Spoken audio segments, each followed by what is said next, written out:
ಲಕ್ಷ್ಮೀ ಬಾರಮ್ಮ ಬಾರಮ್ಮ ಲಕ್ಷ್ಮೀ ಬಾರಮ್ಮ. ಕಲ್ಪನಾ ಅಂತೂ ತುದಿಗಾಲ ಮೇಲೆ ನಿಂತಿದ್ದಾಳೆ. 2 ತಿಂಗಳಲ್ಲಿ ಮಗಳ ಮದುವೆ ಮಾಡಿ ಮುಗಿಸ್ಬಿಡ್ಬೇಕು, ಅಷ್ಟು ಆತ್ರ ಅವಳಿಗೆ. ನಾಳೆನೆ ಕಲ್ಪನಾ ಜೊತೆ ಪುರೋಹಿತನ ಮನೆಗೆ ಹೋಗ್ತೀನಿ, ಒಂದೊಳ್ಳೆ ಮದುವೆ ಮುಹೂರ್ತ ಫಿಕ್ಸ್ ಮಾಡಿಸ್ಕೊಂಬರೋದಕ್ಕೆ. ಪಾರ್ವತಿ, ನೀನು ಅತ್ತೆ ಜೊತೆ ಹೋಗಮ್ಮ, ಒಳ್ಳೆ ಮುಹೂರ್ತ ಫಿಕ್ಸ್ ಮಾಡಿ ತುಂಬ.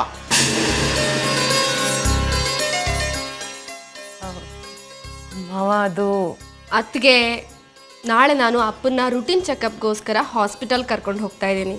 ಸೊ ನೀವು ಹೋಗಲೇಬೇಕು. ಅಮ್ಮ, ಮನೇಲಿ ಸುಮ್ಮನೆ ಕೂತ್ಕೊಂಡು ಏನು ಮಾಡ್ತೀಯಾ? ಹೋಗ್ಬಿಟ್ಟು ಬಾ. ಚಂದನ್, ನೀನು ಹೋಗ್ಬಾ. ಮದುವೆ ಕೆಲಸ ಶುರುವಾದರೆ ನಿನಗೆ ಆಫೀಸ್ಗೆ ಹೋಗೋಕ್ಕೆ ಟೈಮೇ ಸಿಗಲ್ಲ. ಆಫೀಸ್ ಬಗ್ಗೆ ಚಿಂತೆ ಬಿಟ್ಬಿಡು, ಏನೇ ಬಂದರೂ ನಾನು ನೋಡ್ಕೋತೀನಿ. ಆಹಾ, ನಿನ್ನ ಕೈಯಲ್ಲಿ ಕೊಟ್ಟರೆ ಮಂಗನ ಕೈಯಲ್ಲಿ ಮಾಣಿಕ್ಯ ಕೊಟ್ಟ ಹಾಗೆ. ನಾನು ಇರ್ತೀನಲ್ಲ ರಂಜಿತ್, ನಿನಗೆ ಯಾಕೆ ಚಿಂತೆ? ಯಾರು ತೊಂದರೆ ತಗೋಬೇಡಿ. ಮದುವೆ ಕೆಲಸ ಅದ್ರ ಪಾಡಿಗೆ ಅದಾಗ್ತಿರುತ್ತೆ. ಆಫೀಸ್ ಕೆಲಸ ನಾನೇ ನೋಡ್ಕೋತೀನಿ.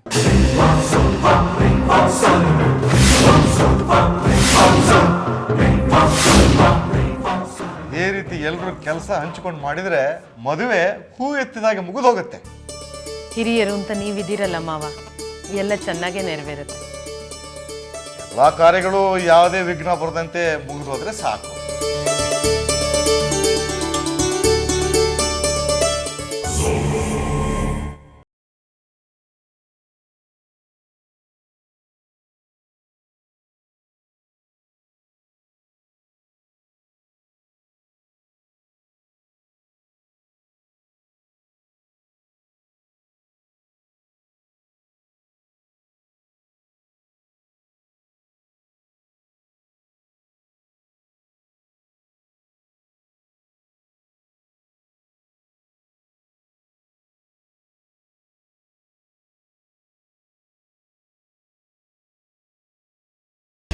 ನಿನಗಿಂತ ಜೋರಾಗಿ ನನಗೂ ಕಿರ್ಚಾಗಿ ಬರುತ್ತೆ. ನಾನು ಹೇಳಿದ ಸುಳ್ಳೇ ಆಗಿದ್ರೆ ಮಗಳು ಮದುವೆನ ನೀನ್ ಯಾಕೆ ವಿರೋಧಿಸ್ತಿದ್ಯಾ? ತಂದೆ ಆದವರು ಆದಷ್ಟು ಬೇಗ ಮಗಳು ಮದುವೆ ಆಗ್ಲಿ ಅಂದ್ರೆ ನೀನ್ ಯಾಕೆ ಮಗಳು ಮದುವೆನ ಮುಂದೆ ಹಾಕಕ್ ನೋಡ್ತಾ ಇದೀಯಾ? ನೀನು CEO ಪೋಸ್ಟ್ಗೆ ಹೋಗ್ಬೇಕು ಅಂತ ನಿನ್ನ ಮಗಳು ಆಸೆ ಕಲ್ಲ ಹಾಕ್ತಿದ್ಯಾ? ನಿನ್ನ ಸ್ವಾರ್ಥಕ್ಕೆ ಮಗಳು ಮದುವೆನೇ ಮುಂದೆ ಹಾಕ್ತಿದ್ಯಾ? ಮಾತನ್ನ ಎಲ್ಲಿಂದ ಎಲ್ಲಿಗೂ ತಗೊಂಡು ಹೋಗ್ಬೇಡ. ನಾನು ಮದುವೆನ ವಿರೋಧಿಸ್ತಾನೂ ಇಲ್ಲ, ನನ್ನ ಸ್ವಾರ್ಥನೂ ಬಯಸ್ತಾ ಇಲ್ಲ. ತಂದೆ ಜವಾಬ್ದಾರಿ ಏನು ಅನ್ನೋದನ್ನ ನಿನ್ನಿಂದ ತಿಳ್ಕೊಳ್ಳೋ ದುರ್ದಿನ ಇನ್ನೂ ನನಗೆ ಬಂದಿಲ್ಲ. ತಂದೆ ಜವಾಬ್ದಾರಿ ಏನು, ತಾಯಿ ಜವಾಬ್ದಾರಿ ಏನು ಅನ್ನೋದು ನಿನಗಿಂತ ಚೆನ್ನಾಗಿ ಗೊತ್ತು ನನಗೆ. ನನ್ನ ಮಗಳ ಮದುವೆ ಇನ್ನೂ ಚೆನ್ನಾಗಾಗಲಿ ಅಂತ ನಾನು ಪ್ರಯತ್ನ ಪಡ್ತಿರೋದು. ಅದಕ್ಕೋಸ್ಕರನೇ ಮದುವೆನ 3 ತಿಂಗಳು ಪೋಸ್ಟ್ಪೋನ್ ಮಾಡು ಅಂತ ಬೇಡ್ಕೋತಾ ಇರೋದು. ಸಾಧ್ಯ ಇಲ್ಲ, ಸಾಧ್ಯ ಇಲ್ಲ, ಸಾಧ್ಯ ಇಲ್ಲ.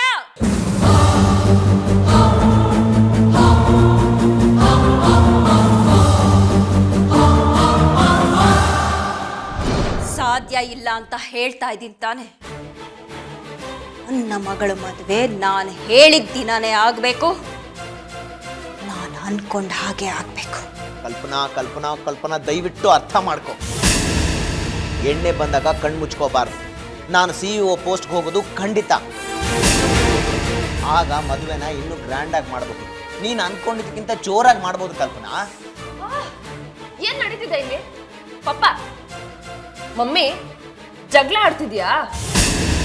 ಗೊಂಬೆ, ನಾವಿಬ್ರು ಜಗಳ ಆಡ್ತಿದ್ದೀವಿ ಅನ್ಕೊಂಡ್ಯಾ? ಇಲ್ವೇ, ನಿನ್ನ ಮದುವೆ ಬಗ್ಗೆ ಮಾತಾಡ್ತಾ ಇದ್ವಿ. ನಾನು ನನ್ನ ಗೊಂಬೆ ಮದುವೆನ ಗ್ರ್ಯಾಂಡಾಗಿ ಮಾಡಬೇಕು ಅಂತ ನಿಮ್ಮ ಪಪ್ಪ ಹತ್ರ ಹೇಳ್ತಾ ಇದ್ದೀನಿ. ಆದರೆ ನಿಮ್ಮ ಪಪ್ಪ ಅದರಲ್ಲೂ ಜಿಪುಣತನ ತೋರಿಸ್ತಾ ಇದ್ದಾರೆ.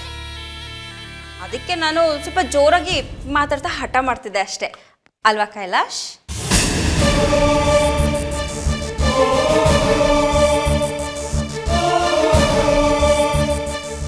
ಹೌದು, ನಾನು ಕೈಲಾಶು. 100 ಕೋಟಿ ರೂಪಾಯಿ ಖರ್ಚು ಮಾಡಿ ಮಗಳು ಮದುವೆ ಮಾಡೋದಕ್ಕೆ ನಾನು ಮಿತ್ತಲ್ ಕಂಪ್ನಿ ಓನರ್ ಅಲ್ಲ ಅಂತ ಹೇಳ್ತಾ ಇದ್ದೆ. ನಿನಗೆ ಗೊತ್ತಲ್ವಾ, ನಿಮ್ಮಮ್ಮ ತಮಾಷೆಗೆ ಮಾತಾಡ್ತಾ ಇದ್ರೆ ಮೈ ಮೇಲೆ ಗುರ್ರು ಅಂದ್ಕೊಂಡು ಬರ್ತಾಳೆ.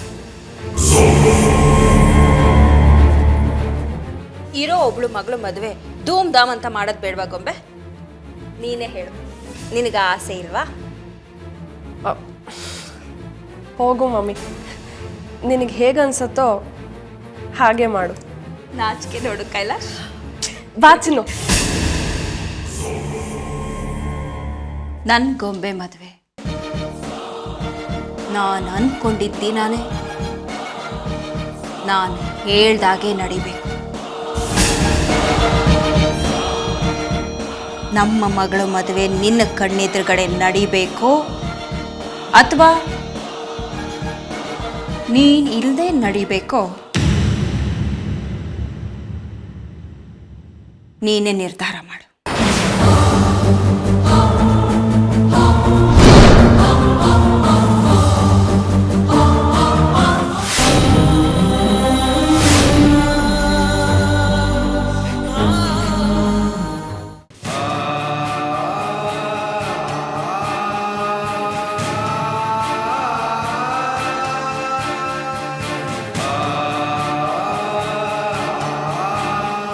ಅಪ್ಪಾಜಿ ಟೀ ತಗೊಳ್ಳಿ.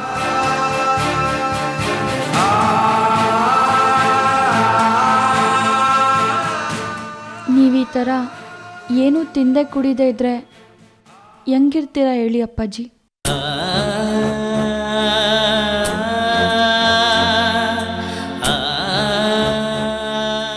ಅಪ್ಪಾಜಿ, ನಿಮ್ಮ ಆಫೀಸಿಂದ 2 ಕಿತ ಫೋನ್ ಬಂದಿತ್ತು.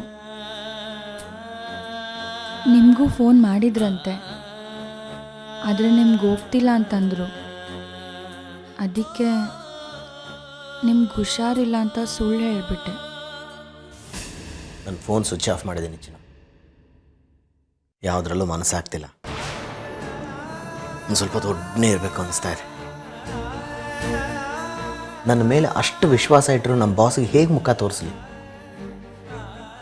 ನಾನು ಒಪ್ಕೊಂಡೆ ಅಂತ ನನ್ನ ಬಗ್ಗೆ ಎಲ್ಲರ ಹತ್ರ ಹೆಮ್ಮೆಯಿಂದ ಮಾತಾಡ್ಕೊಂಡು ಬರ್ತಿದ್ದಾರೆ. ನಮ್ಮ ಹುಡುಗ ಬರ್ತಾನೆ ನೋಡಿ ಹೇಗೆ ಕೆಲಸ ಮಾಡ್ತಾನೆ. ಅವ್ರ ಮರ್ಯಾದೆ ಹೇಗೆ ಕಳೀಲಿ ನಾನು? ದೇವ್ರೇ, ಏನಪ್ಪ ಮಾಡಲಿ? ಅಪ್ಪಾಜಿ, ಯಾಕೆ ಕೆಟ್ಟದನ್ನೇ ಯೋಚಿಸ್ತೀರಾ? ಹಾಂ ಅಂದ ತಕ್ಷಣ ಹ್ಞೂ ಅಂತ ಮದುವೆ ಆಗೋಯ್ತದ? ಮದುವೆಗೆ ಸರಿಯಾದ ಮುಹೂರ್ತ ಸಿಕ್ಕದು ಬೇಡವಾ? ನಿಮ್ಮ ಅದೃಷ್ಟಕ್ಕೆ 3-4 ತಿಂಗಳು ಬಿಟ್ಟೆ ಮದುವೆಗೆ ಸರಿಯಾದ ದಿನ ಕೂಡ ಬಂದರೆ? ಜಾತಕ ನೋಡಿ ಕಂಕಣದ ಬಲ, ಮದುವೆ ದಿನದ ಬಲ ಕೂಡ ಬಂದರೆ ತಾನೇ ಮದುವೆ ದಿನ ಅಂತ ಗೊತ್ತಾಗೋದು. ಕಲ್ಪನನ ಬಗ್ಗೆ ನಿನ್ಗೆ ಗೊತ್ತಿಲ್ಲ ಚಿನ್ನು. ಮುಹೂರ್ತ ಇಲ್ಲದೆ ಹೋದರೂ ಮುಹೂರ್ತ ಇಡ್ಸೋದು ಅವಳಿಗೆ ಚೆನ್ನಾಗಿ ಗೊತ್ತು. ತನಗೆ ಯಾವ ಡೇಟ್ ಬೇಕೋ ಅದೇ ಡೇಟ್ಗೆ ಮುಹೂರ್ತ ಇಡೋ ಹಾಗೆ ಪುರೋಹಿತರನ್ನು ಬಗ್ಗಿಸ್ಬಿಡ್ತಾಳೆ. ಅದರಲ್ಲೂ ಈಗ ನನ್ನ ಜೊತೆ ಬೇರೆ ಜಗಳ ಆಡಿದ್ದಾಳೆ. ನನ್ನ ಮೇಲಿನ ಹಠಕ್ಕಾದರೂ ಈ 3 ತಿಂಗಳಲ್ಲಿ ಯಾವುದಾದ್ರು ಒಂದು ಡೇಟ್ ಫಿಕ್ಸ್ ಮಾಡೇ ಮಾಡ್ತಾಳೆ. ತನ್ನ ಅಹಮ್ಮಗೆ ಪೆಟ್ಟಾಗೋಕೆ ಅವಳು ಬಿಡಲ್ಲ.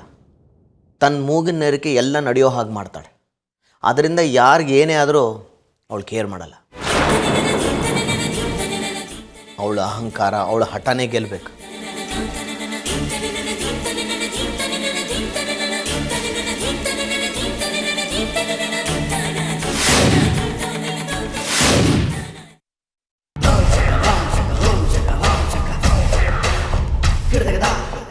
ಅರೆ, ಬರಬೇಕು ಅಧಿಕಾರಯುತವಾಗಿ ನಮ್ಮ ಮನೆ ಕಾಲಿಡ್ತಿರೋ ಕಲ್ಪನಾ ಅಕ್ಕನಿಗೆ ಸ್ವಾಗತ ಸುಸ್ವಾಗತ.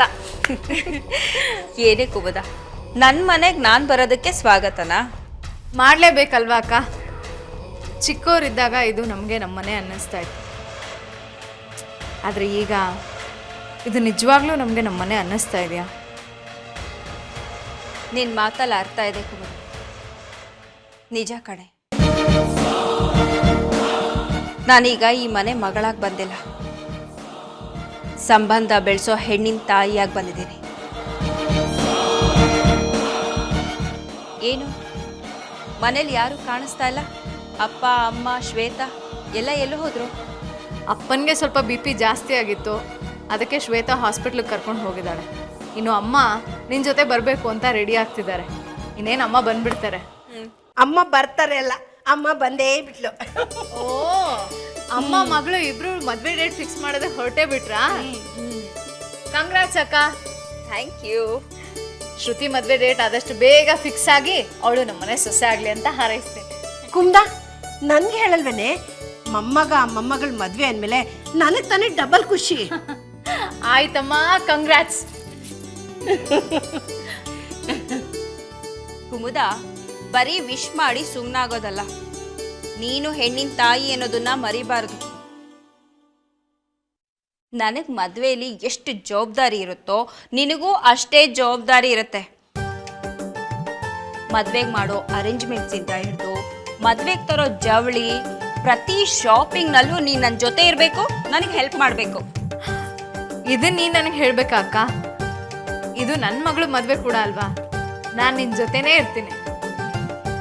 ಕುಮುದ, ನೀನು ನನ್ನ ಜೊತೆ ಇದ್ರೆ ಆನೆ ಬಲ ಇದ್ದ ಹಾಕಣೆ. ನಿಮ್ಮಿಬ್ಬರನ್ನು ಬಿಟ್ರೆ ಹೀಗೆ ದಿನವೆಲ್ಲ ಮಾತಾಡ್ತಾನೇ ಇರ್ತೀರಾ. ಕಲ್ಪನಾ, ಗೊಂಬೆ ಜಾತಕ ತಂದಿದ್ಯಾ? ತಂದಿದ್ದೀನಮ್ಮ, ಕಾರಲ್ಲಿದೆ. ಹೊರಡೋಣವಾ? ಹಾಂ ಹೊರಡೋಣ. ಆದರೆ ಪಾರ್ವತಿ ಬಂದುಬಿಟ್ಟಿದ್ರೆ ಹೊರಟು ಬಿಡ್ಬೋದಿತ್ತು. ಅವಳಿನ್ನೂ ರೆಡಿ ಆಗ್ತಿದ್ದಾಳೋ ಏನೋ. ಅವಳು ಬಂದಿರ್ತಾಳೆ ಅಂದ್ಕೊಂಡೆ, ಬಂದ ತಕ್ಷಣ ಹೊರಟು ಬಿಡೋಣ.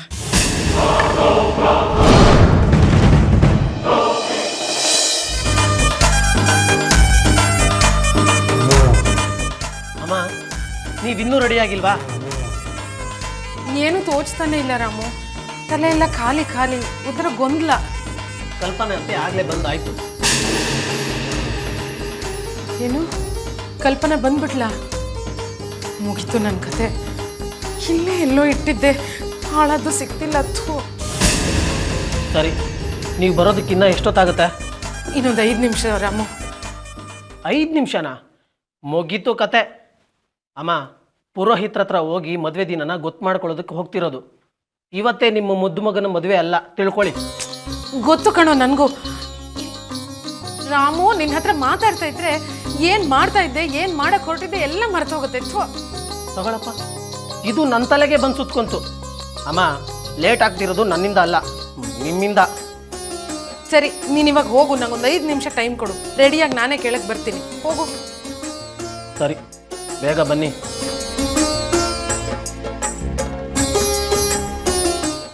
ಎಲ್ಲಿಟ್ಟೆ? ಆಗ್ಲೇ ಕೈ ಕಹಿ ಅಂತ ಗೊತ್ತಿದ್ರು ಅದನ್ನ ತಿನ್ನೋರ್ಗೆ ಮೂರ್ಖರು ಅಂತಾರೆ. ಆ ಪಾರ್ವತಿ ಇರೋ ಕಡೆ ಈ ಕಲ್ಪನಾ ಇರಲ್ಲ ಅಂತ ಗೊತ್ತಿದ್ದು ಅವಳು ಬರ್ಲಿ ಅಂತ ಮಾತಾಡ್ತಿದ್ಯಲ್ಲಮ್ಮ. ನಾನೇನೇ ಮಾಡಲಿ, ನಿಮ್ಮಪ್ಪ ನೋಡಿದ್ರೆ ಆ ಪಾರ್ವತಿನ ಜೊತೆ ಕರ್ಕೊಂಡು ಹೋಗಲೇಬೇಕು ಅಂತ ಹೇಳಿದ್ದಾರೆ. ಅವ್ರು ಹೇಳಿದ್ರು ಅಂದ ತಕ್ಷಣ ಎಲ್ಲ ಆಗಲ್ಲ ಅಮ್ಮ. ಯಾರ ಮುಖ ನೋಡಿದ್ರೆ ನನಗಾಗಲ್ವೋ ಅಂಥವ್ರ ಜೊತೆ ನಾನು ಹೋಗೋದು ಅನ್ನೋದು ಆಗದೆ ಇರೋ ಮಾತು. ಅದರಲ್ಲೂ ನನ್ನ ಮಗಳ ಮದುವೆ ಶುಭ ಕಾರ್ಯದಲ್ಲಿ ಅವಳಿಗೆ ಜಾಗನೇ ಇಲ್ಲ. ಅವಳು ಬರೋದೇ ಆದರೆ ನಾನು ಬರಲ್ಲ. ನೀನು ನಿನ್ನ ಸೊಸೆನೇ ಹೋಗಿ ಕೇಳ್ಕೊಂಡು ಬನ್ನಿ.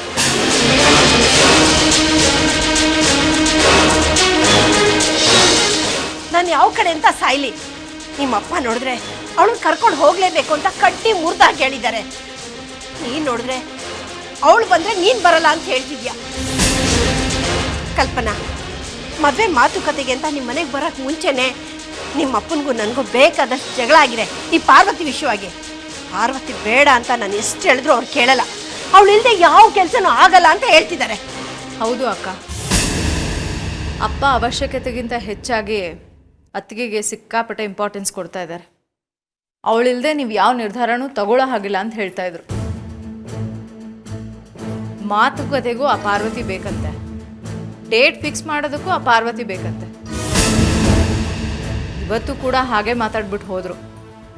ಆಯಿತು, ಪಾರ್ವತಿನ ಜೊತೆ ಕರ್ಕೊಂಡು ಹೋಗ್ತೀವಿ ಅಂತ ಹೇಳಿದ್ಮೇಲೆ ಶ್ವೇತನ್ ಜೊತೆ ಅಪ್ಪ ಹಾಸ್ಪಿಟ್ಲಿಗೆ ಹೋಗಿರೋದು. ಇನ್ನೊಂದು ವಿಷಯ ಗೊತ್ತಾ ಅಕ್ಕ, ಅಪ್ಪ ಏನಾದರೂ ಮನೆಯಲ್ಲಿದ್ದಿದ್ರೆ ಕಲ್ಪನಾ ನೀನು ನನ್ನ ಜೊತೆ ಏನು ಬರೋದು ಬೇಕಾಗಿಲ್ಲ, ನಾನು ಪಾರ್ವತಿ ಇಬ್ಬರೇ ಹೋಗಿ ಡೇಟ್ ಫಿಕ್ಸ್ ಮಾಡ್ಕೊಂಡು ಬರ್ತೀವಿ ಅಂತ ಹೇಳ್ತಿದ್ರೋ ಏನೋ.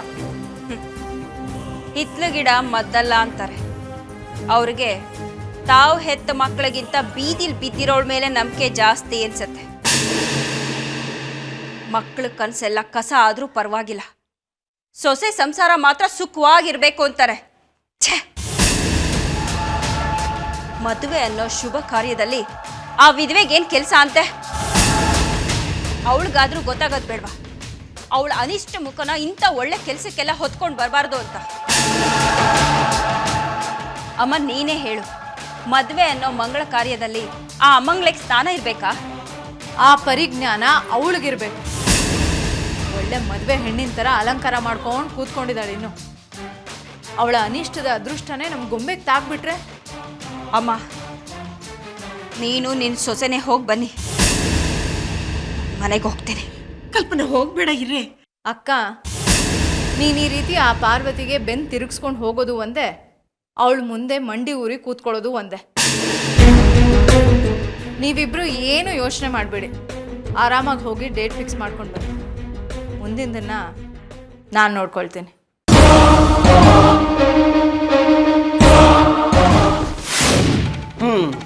ಬಂದ್ರಾಮವರು ತಗೊಳ್ಳಿ ಜ್ಯೂಸು. ಅಯ್ಯೋ, ಜ್ಯೂಸ್ ಎಲ್ಲ ಕುಡಿಯೋಕೆ ಟೈಮ್ ಇಲ್ಲ. ಚಂದು ಮದುವೆ ಫಿಕ್ಸ್ ಆಗೋವರೆಗೂ ಒಂದು ಹನಿ ನೀರು ನನ್ನ ಗಂಟ್ಲಲ್ಲಿ ಇಳಿಯಲ್ಲ. ಜಾಗ ಬಿಡು. ಅಮ್ಮ, ನಿಮ್ಮ ಸಂತೋಷನ ಇವತ್ತು ಯಾರು ಬಂದರೂ ಕಡಿಮೆ ಮಾಡೋಕ್ಕಾಗಲ್ಲ. ಅತ್ತೆ ಎಲ್ಲೋ? ರೂಮಲ್ಲಿ ಇರಬೇಕು. ಕಲ್ಪನಾ ಅತ್ತೆನೂ ನಿಮ್ಮ ಅತ್ತೆನೂ ರೂಮಲ್ಲಿದ್ದಾರೆ. ಹೋಗಿ ಜ್ಯೂಸ್ ಕೊಟ್ಟು ಬರ್ತೀನಿ. ನಡಿ. ಎಲ್ಲಿಗೆ? ಅಜ್ಜಿ ರೂಮ್ಗೆ. ಹಾಗಾದರೆ ನೀನು ಈಗಲೇ ಕಾರ್ ಹತ್ಕೊಂಡು ಪುರೋಹಿತರ ಮನೆಗೆ ಹೋಗಬೇಕು. ಕಲ್ಪನಾ ಅಕ್ಕ ಮತ್ತು ಅಮ್ಮ ಇಬ್ಬರು ನಿನಗಲ್ಲೇ ಸಿಗ್ತಾರೆ.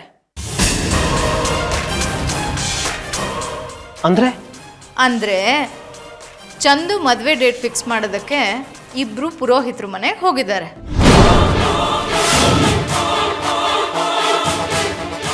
ಅಮ್ಮನ್ನ ಬಿಟ್ಟು ಅವರಿಬ್ಬರೇ ಹೇಗೋದ್ರು? ಅಮ್ಮ ರೆಡಿ ಆಗ್ತಿದ್ದು ಅಜ್ಜಿಗೆ ಗೊತ್ತಿಲ್ವಾ? ತಾತ ಅಮ್ಮನ್ನು ಕರ್ಕೊಂಡು ಹೋಗ್ಬೇಕು ಅಂತ ಹೇಳಿರಲಿಲ್ಲ?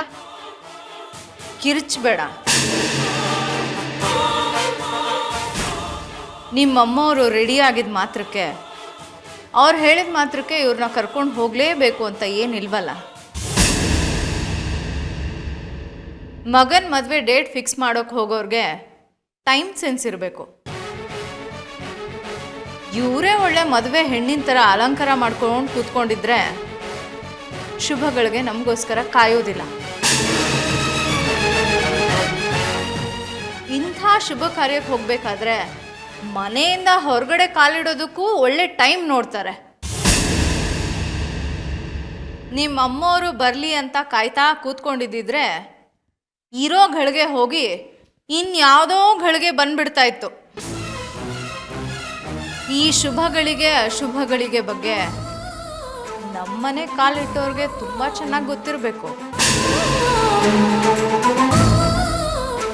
ಒಳ್ಳೆ ಘಳಿಗೆನಲ್ಲಿ ಕಾಲಿಟ್ಟಿದ್ದಿದ್ರೆ ಅರಿಶಿನ ಕುಂಕುಮ ಇನ್ನೂ ಹಣೆನಲ್ಲಿ ಬರ್ದಿರೋದು. ಕುಮುದತ್ತೆ, ಸಾಕು ನಿಲ್ಲಿಸಿ. ನಾನು ಮಾತಾಡೋದನ್ನ ನಿಲ್ಲಿಸಿದ ತಕ್ಷಣ ಸತ್ಯ ಸುಳ್ಳಾಗಲ್ಲ ಕಣೋ. ಈ ಮನೆಯಲ್ಲಿ ಯಾರ್ಯಾರ ಸ್ಥಾನ ಯಾವ್ಯಾವುದು ಅಂತ ತಿಳ್ಕೊಂಡಿದ್ರೆ ಎಲ್ರಿಗೂ ತುಂಬ ಒಳ್ಳೆಯದು. ಕೆಲಸದವರೆಲ್ಲ ಯಜಮಾನ್ರಾಗೋಕೆ ಹೊರಟ್ರೆ ಅವರ ಯೋಗ್ಯತೆ ಏನು, ಅವ್ರ ಸ್ಥಾನ ಏನು ಅಂತ ತೋರಿಸ್ಕೊಡ್ಬೇಕಾಗತ್ತೆ. ಈ ಮನೆ ಮೊಮ್ಮಗ ಮದುವೆ ಆಗ್ತಿರೋದು ನಮ್ಮ ಅಕ್ಕನ ಮಗಳನ್ನ, ಅಂದರೆ ಕಲ್ಪನಾ ಅಕ್ಕನ ಮಗಳನ್ನ. ಕಲ್ಪನಾ ಅಕ್ಕ ಅಂದ್ಕೊಂಡು ಹಾಗೆ ಎಲ್ಲ ನಡಿಬೇಕು. ಅವಳಿಷ್ಟದ ಪ್ರಕಾರನೇ ಮದುವೆ ನಡಿಬೇಕು. ಇಲ್ಲಾಂದರೆ ಕಲ್ಪನಾ ಅಕ್ಕ ಏನು ಅಂತ ನಿಮ್ಮೆಲ್ರಿಗೂ ಚೆನ್ನಾಗಿ ಗೊತ್ತು ತಾನೆ. ಅಮ್ಮ, ಇನ್ನು ಎಷ್ಟು ದಿನ ಅಂತ ಇದನ್ನೆಲ್ಲ ಸಹಿಸ್ಕೊಂಡಿರ್ತೀರ? ನಿಮ್ಮ ಸಹನೆ ಕಟ್ಟೆ ಒಡೆಯೋದೇ ಇಲ್ವಾ? ಇದೆಲ್ಲ ಸಾಕಪ್ಪ ಅಂತ ಅನ್ಸೋದೇ ಇಲ್ವಾ? ನಾನು ಈ ಮನೆ ಕೆಲಸದವನೇ ಆದರೂ ಈ ಕುಮುದತ್ತೆ ಮಾತು ಚಾಕುವಿನಿಂದ ತೀವ್ದಂಗಾಯ್ತು. ನಿಮ್ಗೇನು ಅನ್ಸೋದೇ ಇಲ್ವಾ ಅಮ್ಮ? ಇನ್ನು ನನ್ನಿಂದ ಆಗಲ್ಲಮ್ಮ. ಇದನ್ನೆಲ್ಲ ಚಂದನ್ಗೆ ಹೇಳಿ ಅವನೇ ಇವ್ರಿಗೆಲ್ಲ ಸರಿಯಾದ ಪಾಠ ಕಲಿಸ್ತಾನೆ. ನನಗೆ ಗೊತ್ತು ನೀವು ಅವನಿಗೆ ಹೇಳಲ್ಲ ಅಂತ. ನಾನೇ ಚಂದನ್ಗೆಲ್ಲ ಹೇಳ್ತೀನಿ. ರಾಮು, ನನ್ನ ಮೇಲೆ ಹಣೆ. ಇಲ್ಲಿ ನಡೆದಿರೋ ಯಾವುದೇ ವಿಷಯನೂ ನೀನು ಚಂದುಗೆ ಹೇಳಿದ್ರೆ ನನ್ನ ಮೇಲೆ ಹಣೆ ಆ